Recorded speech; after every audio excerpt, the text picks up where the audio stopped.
எல்லாருடைய தமிழ் புத்தாண்டும் நேத்து சூப்பரா போயிருக்கும்னு நெனைக்கிறேன். எனக்கும் அப்படிதான் போச்சு. என்ன ஒரு குறைனா, திருப்தியா வடை, பாயாசம்லாம் செஞ்சு சாமி கும்பிட முடியல. ஏன்னா கேஸ் காலி ஆயிடுச்சு. சிம்பிளா விளக்கு மட்டும் ஏத்திட்டு, சாம்பிராணி காட்டிட்டு கோவிலுக்கு கிளம்பிட்டு இருந்தேன். நெறைய பேருக்கு நேத்து தமிழ் நியூ இயர்ன்றது தெரிய மாட்டேங்குது. நியூ இயர்னாலே அது ஜான்வரி 1 தான் நெனச்சுட்டு இருக்காங்க. அந்த நியூ இயர் வந்து பார்த்தீங்கன்னா, ஆங்கில புத்தாண்டுன்னு சொல்லுவாங்க. நம்ம தமிழ் மக்கள் எல்லாருக்குமே நேத்து தான் புத்தாண்டே. ஊருங்களெல்லாம் சித்திரை திருநாள் சொல்லி திருவிழாவே நடக்கும். சூப்பரா இருக்கும். எங்க ஊர்லலாம் செம்மையா நடந்துச்சு. நாங்களும் போயிருக்க வேண்டியது. பட் மிஸ் பண்ணிட்டோம். அக்கா பையன் நாங்கலாம் வருவோம்னு ரொம்ப எதிர்பார்த்தான். பட் முடியல. நெக்ஸ்ட் இயர் கண்டிப்பா சித்திரை திருவிழாவ ஊர்ல தான் போய் கொண்டாடணும்னு இருக்கேன். பார்க்கலாம்.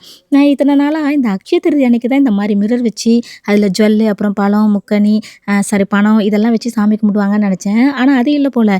இந்த மாரி தமிழ் நியூ இயருக்கு தான் இதெல்லாம் பண்ணுவாங்க போல. நேத்து அப்படி யாரெல்லாம் சாமி கும்பிட்டீங்கன்னு கமெண்ட்ல சொல்லுங்க. ஆக்சுவலி நாங்க எங்க வீட்டு பக்கத்துல இருக்கிற சியாத்தம்ம கோவிலுக்கு தான் போலான்னு பிளான் பண்ணோம். ஆனா சடன் பிளான் சேஞ்ச் ஆகி பாடியில இருக்கிற சிவன் கோவிலுக்கு வந்துட்டோம். இன்னும் சொல்லப்போனா இன்ஸ்டாகிராம் ட்ரெண்டிங் கோவில்னு சொல்லலாம். இப்பலாம் ரீல்ஸ்ல பார்த்தீங்கன்னா, என்னோட ஃபீட்ல இந்த கோவில் தான் வந்துட்டு போயிட்டுருக்கு. அப்புறம் பார்த்தீங்கன்னா, செம்ம வெயிலு. லைன்ல நிக்க முடியலன்னு தண்ணி ஊத்திட்டு இருந்தாங்க.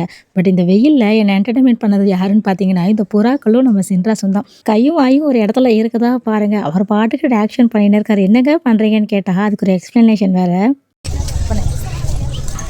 காலினி பிரதேசத்தில் தான் பண்ணார். ஒரு மேலே முடிச்சுட்டு கார் ஏறும்போது இந்த வெயிலுக்கு மரங்கள் இருக்கிற ரோடெல்லாம் ரொம்ப கொடுத்து வச்சுதுங்க. என்ன ஒரு நிழலுன்றீங்க. அப்புறம் நான் இதுவரைக்கும் நம்ம ஊர்ல பிங்க் கலர் ஆட்டோ பார்த்ததே இல்ல. பிங்க் கலர்ல போலீஸ்கார் பார்த்துருக்கேன். ஆட்டோ பார்த்ததே கிடையாது. உங்க ஊர்ல பார்த்துருக்கீங்களான்னு சொல்லுங்க. கேஸ் இல்லாததுனால லஞ்ச் பார்த்தீங்கன்னா, நான் வெளிய வாங்கியாச்சு. வெற்றிகரமாக இந்த அப்பளத்த உடைக்காம வீட்டுக்கு கொண்டு வந்து சேர்த்துட்டேன். பட் வர வழியில நம்ம சின்ராசு உடைக்க ட்ரை பண்ணாரு. ஆனா நான் ஜெயிச்சுட்டேன்.